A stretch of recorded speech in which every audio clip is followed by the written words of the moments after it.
Here's some more reasons why we need to challenge this government. The Employment Rights Bill. The Employment Rights Bill dressed up as though it's there for you, like Ronald Reagan said, "I'm from the government, I'm here to help," are the most scariest words in the English language. The new Employment Rights Bill takes employees' rights to a whole new level. They're quite scary. So I'll read you what I've put. I've explained this because there was a left-wing commentator on GB News explaining how Reform Party didn't back the bill. Good, because this bill is a crippler for anybody with a small and medium-sized business. There's only the huge corporations that could benefit from it. All that will happen, employment agencies will get used by small and medium-sized businesses because they're too afraid to employ people directly because of the implications of elongated maternity leave, paternity leave and other aspects of the bill. And if you look, employment agencies have grown tremendously in the last 10 to 15 years. This will continue a trend, and it encourages 0 hours contracts, even through employment agencies.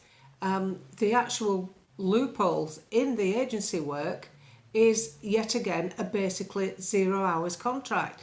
This isn't good for people. This is bad news for people. This has anything to do with not being for the working man.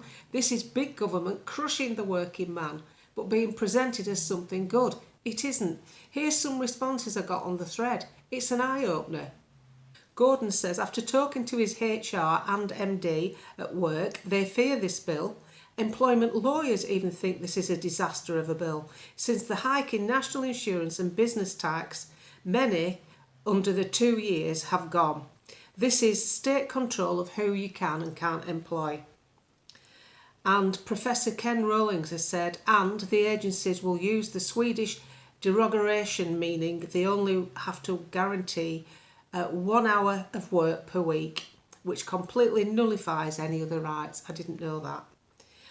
Any chance of finding out how much the NHS spends on agency staff? This is another reason why you shouldn't fear reforms, new structuring of the NHS, because the NHS doesn't really exist. They're using agency staff. They're paying through the nose for them because they haven't got enough of their own. They use agency staff for cleaning, subcontracted out, subcontracted food. What's left apart from the buildings? I mean, we really are being done over by pseudo... It's not pseudo care and attention. It's what socialism always does. It disguises itself as being there for you, but it's there for them, for more power. The difficulty, of course, is that the front bench have never run a business. They've never actually sat down and run a business or understand a balance sheet. They've all come from institutionalised employment, which is not a good look. You should mix your front bench. Actually, I think the front benches come from thick table, but that's only my opinion.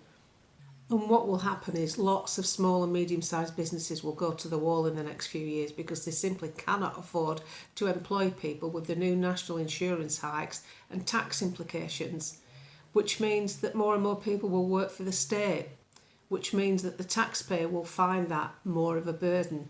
And that's how they handle these things. Now, what I'm going to do some separate issues. This is the one about employment, the Employment Rights Bill, how disastrous it is. It's just not going to work.